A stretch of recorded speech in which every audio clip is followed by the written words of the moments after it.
샬롬, 예수님을 닮아가는 아침. 오늘 함께 읽으실 말씀은 마태복음 17장 1절에서 13절까지의 말씀입니다. 엿새 후에 예수께서 베드로와 야고보와 그 형제 요한을 데리시고 따로 높은 산에 올라가셨더니 그들 앞에서 변형되사 그 얼굴에 해같이 빛나며 옷이 빛과 같이 휘어졌더라. 그때 모세와 엘리야가 예수와 더불어 말하는 것이 그들에게 보이거늘 베드로가 예수께 여쭈어 이르되 주여, 우리가 여기 있는 것이 좋사오니 만일 주께서 원하시면 내가 여기서 초막셋을 짓되 하나는 주님을 위하여, 하나는 모세를 위하여, 하나는 엘리야를 위하여 하리이다.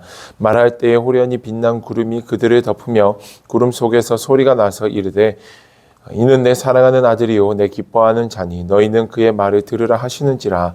제자들이 듣고 엎드려 심히 두려워하니 예수께서 나와 그들에게 손을 대시며 이르시되 일어나라, 두려워하지 말라 하시니 제자들이 눈을 들고 보매 오직 예수 외에는 아무도 보이지 아니하더라.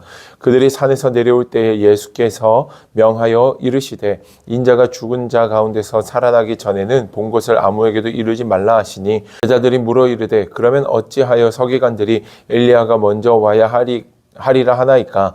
예수께서 대답하여 이르시되 엘리야가 과연 먼저 와서 모든 일을 회복하리라. 내가 너희에게 말하노니 엘리야가 이미 왔으되 사람들이 알지 못하고 임의로 대우하였도다. 인자도 이와 같이 그들에게 고난을 받으리라 하시니 그제서야 제자들이 예수께서 말씀하신 것이 세례 요한인 줄을 깨달으니라. 아멘. 오늘 우리가 읽은 본문의 말씀은 변화산 사건의 이야기입니다. 변화산 사건은 한 번쯤은 들어보았지만 도대체 무슨 내용인지 잘 알지 못하는 경우들이 많습니다. 변화산 사건을 정확히 이해하려면 이 과정을 볼 필요가 있습니다. 어제 보았던 말씀에서 예수님께서는 제자들에게 십자가의 길을 따를 것을 말씀하십니다. 근데 그 십자가의 길이 영광이요, 뭔가 축복이요, 다른 사람들에게 인정받는 길이 아니라 고난의 길이었고 쉽지 않은 길이었음을 말씀하십니다. 아마 이 이야기를 들은 제자들은 혼란스러웠을 겁니다. 제자들 중에서도 수제자였던, 으뜸이었던 베드로도 예수님, 이와 같은 말씀을 안 하셔야 되는 거 아닙니까? 이게 무슨 말입니까? 라고 반문을 했던 것처럼 베드로를 포함한 모든 제자들이 혼란 속에 있었을 겁니다. 그 일이 있은 이후에 오늘 1절 말씀에서 보니 엿새의 시간이 지났다, 6일의 시간이 지났다 라고 말합니다. 여전히 예수님도 바쁘고 제자들도 바쁩니다. 찾아오는 사람들, 그들의 병을 고쳐주고 말씀을 전하시기 바쁩니다. 그런데 영 찝찝합니다. 마음 한켠이 찝찝하고 의문투성이어서 이 문제가 해결되지 않는 그런 찝찝한 상황 속에서 제자들이 시간을 엿새 동안 보내고 있었고 아마 주님도 그걸 아셨을 겁니다.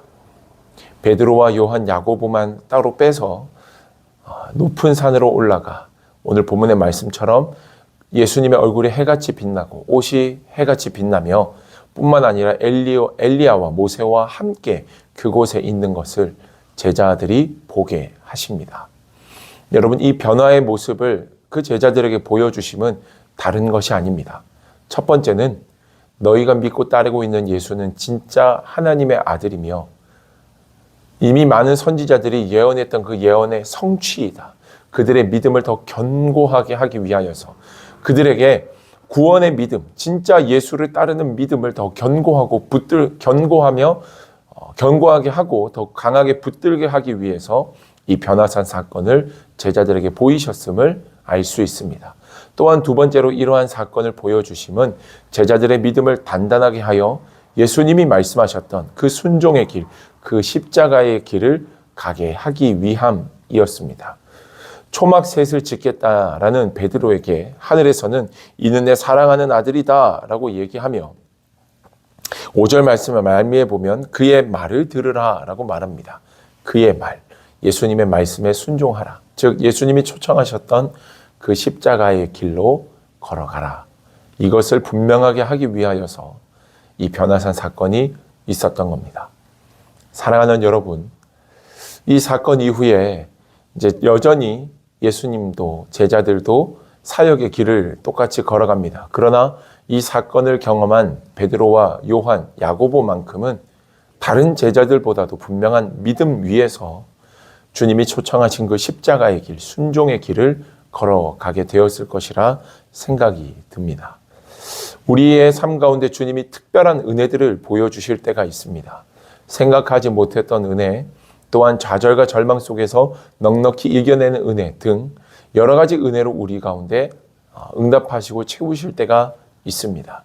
주님이 우리에게 그렇게 은혜를 허락하실 때는 오늘 본문의 말씀처럼 두 가지 이유가 있습니다. 첫 번째로 우리의 믿음을 더욱더 견고하게 하기 위함입니다. 우리가 믿고 있는 예수 그리스도가 진짜이시고 틀림이 없다는 것을 깨달아 알기 위해 경험하게 하십니다. 그리고 두 번째로는 예수님께서 걸어가셨던 그 십자가의 길, 믿음의 길, 순종의 길을 우리로 하여금 동참하게 하시고자 우리에게 은혜와 기적을 베푸시는 줄로 믿습니다. 저는 오늘도 주님께서 우리에게 여전히 동일하게 은혜를 베푸시고 우리에게 그 순종의 길에 참여하기를 원하시며 또 말씀하고 계시는 줄로 믿습니다. 오늘 이 하루를 시작하며 하나님, 내게 오늘 하루의 삶 속에서 하나님의 함께 하심을 깨달아 알게 하시고 하나님이 나와 함께 하심을 깨달아 알게 되었을 때 주님이 오늘도 내게 은혜 주고 계심을 분명히 깨달았을 때 나의 믿음이 더욱더 깊어지며 내게 허락하신 사명의 길을 순종으로 감당해내는 귀하고 복된 오늘 이 삶이 되게 하여 주시옵소서라고 믿음으로 간구하며 기도하는 저와 여러분들이 되기를 주님의 이름으로 축복합니다. 기도하겠습니다. 참 좋으신 아버지 하나님, 주님의 은혜와 사랑을 감사드립니다. 하나님, 정말 그 제자들에게 변화사는 사건의 모습, 그 변화된 모습을 통해 그들에게 더 견고한 믿음, 그리고 그 순종의 길로 나아올 것을 말씀하셨던 것처럼 오늘 우리의 삶에서도 주님 여전히 말씀하고 계심을 믿습니다.